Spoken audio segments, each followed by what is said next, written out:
Páči sa ti na medziriadkoch? Áno. Prečo? Pretože našim spoločným menovateľom je literatúra a teď sa rozprávame o takých veciach, ktoré viem, že zase celý rok mi potom budú chýbať. Smiech. Niečo sa vo vnútri rozbíja, keď sa smejem, úlomky do seba narážajú, od smiechu k smiechu, čo si ostré rastie. Smejem sa, ale nikdy to celkom nerozbijem. Lodička. Ľadové ostrovy sú škrupina. Voda je hlboká. Vyseká z ľadu priezory, pohľady, aby sa roztopili v mojich prúdoch. Z toľkých snežení mi záleží len na niekoľkých vločkách s jadrami perových zrniek, čo vyleteli z polí do vetra ešte pred potopom. Nad polami sa ochladilo a zamrzla hladina.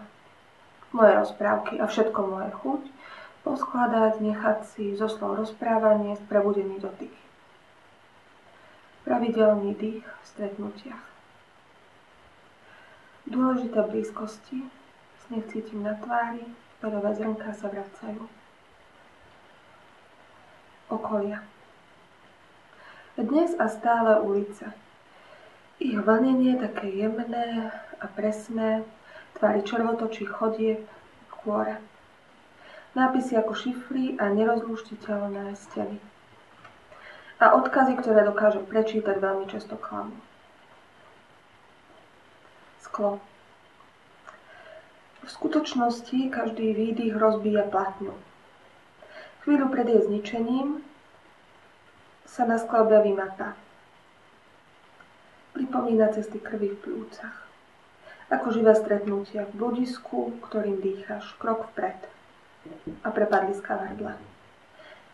Niečo mizne v hĺbke, niečo, čo nenájdeš, čo len prenášaš cez všetky svety.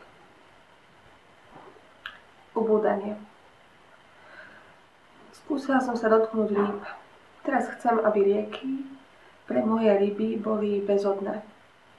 Aby všetky oči, ktoré si ma nepamätajú a šupiny, ktoré ma nevedia, prúdy hltajúce a ničiace môj obraz, boli v bezpečí. Aby moje strácanie bolo bezpečné. Keď si toto predstavím, už teraz je ma menej.